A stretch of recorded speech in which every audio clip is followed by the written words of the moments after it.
गुरुजी, मानसिक पूजा वास्तविक पूजा के समान ही होती है क्या? वास्तविक से भी श्रेष्ठ। जो मानसिक सेवा है वो वास्तविक सेवा से भी श्रेष्ठ होती है, क्योंकि वास्तविक प्रगट सेवा में अल्प समय और अल्प वस्तुएं होती हैं। मानसिक सेवा में तो चलते फिरते भी कर सकते हैं और विस्तार पूर्वक कर सकते हैं। मानो प्रगट सेवा में तो हम स्वर्ण की थाल, स्वर्ण के पात्र, विविध भोग सामग्री ये नहीं कर पाएंगे ठाकुर जी, लेकिन भाव में हम कर सकते हैं। भाव में एक विशाल स्वर्ण की थाल है, छोटी छोटी कटोरियां हैं, किसी में खीर है, किसी में रसमलाई, किसी में रबड़ी, किसी में विविध प्रकार की भोग सामग्री एकत्रित करके अपने हाथ से पवाते हैं। भाव में अपने हाथ से पवा रहे हैं। हमारे ठाकुर जी भाव में पा रहे हैं, उनको पवा रहे हैं जो दुलार कर रहे हैं। और वो सत्य है, वो केवल कल्पना नहीं है, वो सत्य है। एक बार श्री विट्ठलनाथ गोस्वामी जी से किसी धनी मानी ने पूछा कि बिना पैसे के भगवान की सेवा हो जाए और भगवान प्रसन्न हो जाए। बहुत कंजूस आदमी था, होते ना कभी कभी कोई कोई बहुत कंजूस स्वभाव के होते हैं।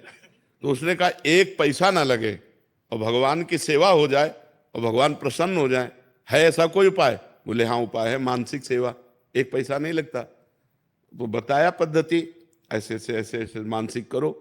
तो कुछ दिन हो गए, तो एक दिन उसने मानसिक में दूध में चीनी डाला तो थोड़ा ज्यादा हो गई, तो उसको थोड़ा चुभा कि चीनी ज्यादा हो गई। कंजूस स्वभाव था चीनी। तो ठाकुर जी ने एक थप्पड़ मारा प्रगट में। जब वो थप्पड़ तो ठाकुर जी प्रगट हो गए और कहा मानसिक में तेरे पैसा कहाँ लगा? मानसिक चीनी ज्यादा हो गई तो तेरे को बुरा क्यों लगा? मतलब ठाकुर जी मानसिक सेवा को स्वीकार करते हैं, पक्का स्वीकार करते हैं। पर मानसिक सेवा का स्वरूप तभी माना जाता है जब मानसिक इष्ट दिखाई दे। जैसे हम ऐसे बैठे हैं तो हमारे सामने हमारे प्रिया प्रीतम है मानसिक, तभी तो उनकी सेवा होगी।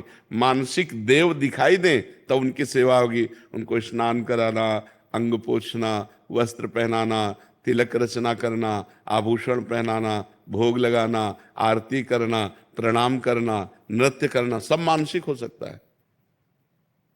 अपने मानसिक सब कर सकते हैं। थोड़ा थोड़ा तो कल्पना में कर ही सकते हैं और वो लाभ वैसे ही मिलेगा। मतलब वास्तविक जो प्रगट में आप भोग अर्पित करते हैं वैसे ही लाभ आपको मिलेगा। तो देखो एक पैसा का खर्चा नहीं और पुण्य बहुत बड़ा लाभ, तो थोड़ी देर बैठ के करना चाहिए। ठाकुर जी को हम रबड़ी पवा रहे, ठाकुर जी को आम पवा रहे, ठाकुर जी को सेव पवा रहे, जो जो भाव आवे अच्छे अच्छे पदार्थ तो एक थाल में करके ठाकुर जी को पवा रहे। आचमन कराया, मुख पोछा, पान की बीड़ी पवा दी, इत्र लगा, जो चाहो मन चाहा खूब सेवा हो सकती है बिना पैसे के। और भगवत प्राप्ति पक्की, मानसिक सेवा भगवत प्राप्ति पक्की, क्योंकि मन सेवा कर रहा है ना। तो मानसिक सेवा में लगने के लिए प्रगट सेवा आवश्यक है, क्योंकि प्रगट सेवा के बिना मानसिक सेवा तक पहुंचना कठिन है। जब हमने प्रगट में भोग नहीं लगाया तो मानसिक में कैसे हमारा भाव बनेगा? तो कोशिश करें कि थोड़ी देर प्रगट सेवा करे तो 5-10 मिनट मानसिक सेवा भी करे। अगर समय मिले तो और अधिक करे। तो मानसिक सेवा वास्तविक सेवा से भी श्रेष्ठ है, क्योंकि उसमें सब पवित्र वस्तुएं हैं।